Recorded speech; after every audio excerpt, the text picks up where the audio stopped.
las ISAPRES sí deben dar cobertura. La autoridad sanitaria, la autoridad al respecto, la Superintendencia de Salud, aclaró que las ISAPRES no se pueden excluir de la cobertura por esta razón.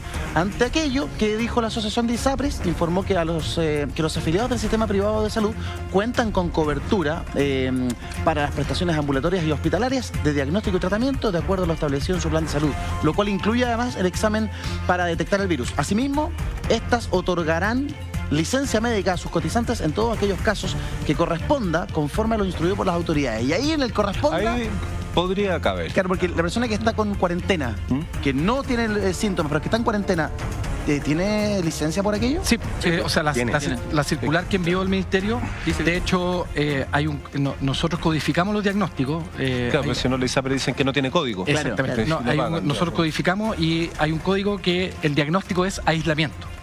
Ah, mira. Aislamiento. Y de hecho la circular del Ministerio... La circular del Ministerio indica incluso el código que para poner que el aislamiento y que en el fondo se... Con PIN y ISAPRE tienen que pagar, sí o sí, así que no se preocupen. Lo mismo va a pasar, ojo con el tema de los seguros, me quiero meter en el tema de los seguros. Los seguros, cuando tú te metes, los seguros complementarios, todos se manejan por póliza, las pólizas están depositadas en la super.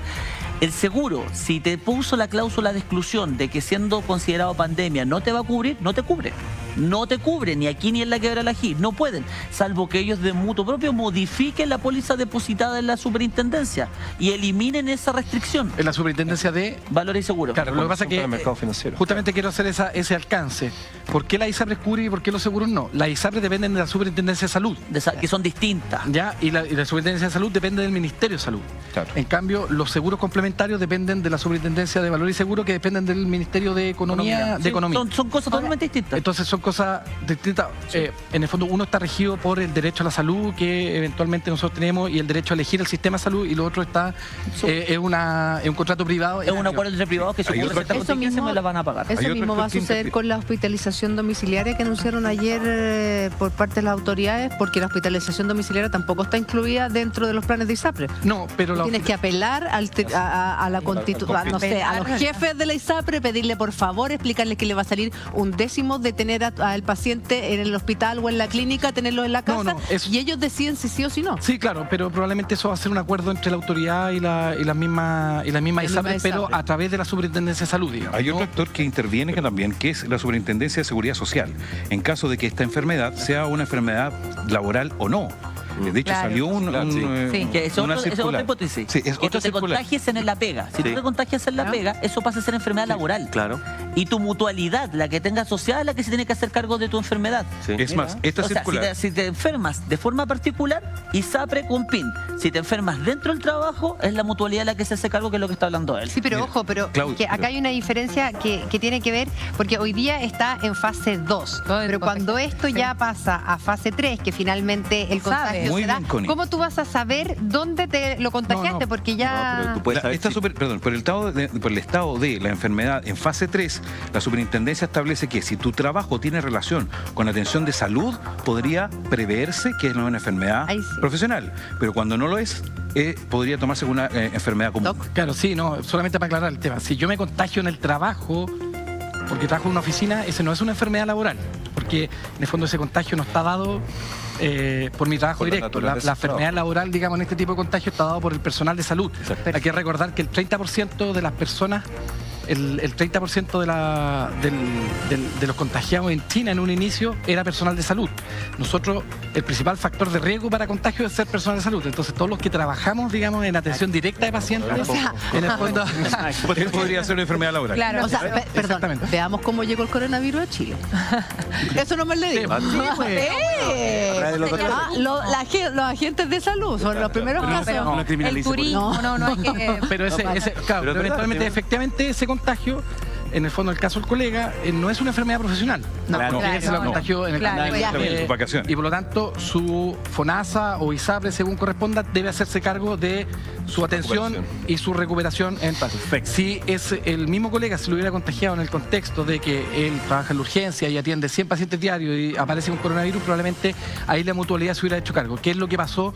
Recordemos en el año 2009 con el H1N1, y finalmente los que nos contagiamos en el contexto de atención de pacientes, la mutualidad casualidad fueron quienes se hicieron cargo. Miguel, yo quería hacerte una consulta, porque si bien estamos hablando de las licencias y demás, hoy en día no se sabe exactamente cuánto dura el virus en el cuerpo de una persona, más allá del contagio. ¿Cuánto podría durar una enfermedad? O sea, mira, en general, efectivamente no se sabe, y hay algunos estudios que dicen 7 días, 10 días, salió incluso algunos que decían 25 días. En este tema, cuando no se saben, estos estudios, siempre los investigadores tratan de sacar como estudios novedosos porque en el fondo son noticias. En el fondo. Entonces, pero en general, lo que se ha visto ahora se está comportando como un virus respiratorio habitual, ¿ya? Entonces, en general, el periodo de contagiosidad dura desde 1 o 2 días previo al inicio de síntomas, y probablemente entre 5 o 7 días posterior a ello. Se ha realizado un rango de seguridad de 14 días, porque uno cree que desde que en 14 días debería aparecer, desde que yo adquirí el virus hasta que dejé de eliminarlo, esos 14 días debería ser un rango seguro, y por eso es que el aislamiento se indica por 14 días. Pero te podrías volver a contagiar. Vale. O sea, sí, cualquiera. ¿Julio? Yo estaba pensando en lo siguiente, que las ISAPRES son bastante reacias o lo que yo he visto, son bastante reacias a otorgar hospitalizaciones domiciliarias. Ahora, claro, yo lo he visto en casos de enfermedades de alto costo, donde para el ISAPRE es muy caro. Yo no sé, doctor, si una hospitalización domiciliaria de este tipo es tan cara. Estoy pensando en cómo van a reaccionar. No, mira, a ver, también hay que ahí llevar la pelota al piso. Hay que recordar que la gran mayoría de los casos no requiere hospitalización, ¿ya? O sea, estamos hablando que sobre el 80-85% lo que requiere es reposo en la casa, que no es una hospitalización, sino en el fondo es el mismo reposo que hubiera hecho por influenza, el mismo reposo que hubiera hecho por un rinovirus, por cualquier virus respiratorio, digamos, ¿ya? Entonces, eso no es una hospitalización domiciliaria, lo que requiere es el reposo, cama, evitar los cambios de temperatura, no acostarse con el pelo mojado, no salir a la calle con el pelo mojado, tomar harto líquido y medicamentos para el malestar. Paracetamol, antiinflamatorio, un antitusivo, si es que lo requiere, qué sé yo. Si es que está con un poco de bronquitis, un broncodilatador, no requiere, digamos, más que eso, y probablemente esperar a que esto pase.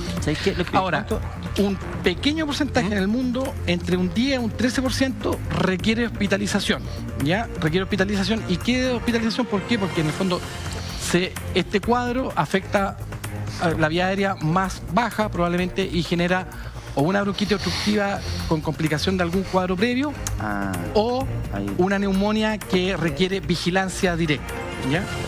Probablemente en esos pacientes va a haber un porcentaje de ese 10-13%, va a haber un porcentaje.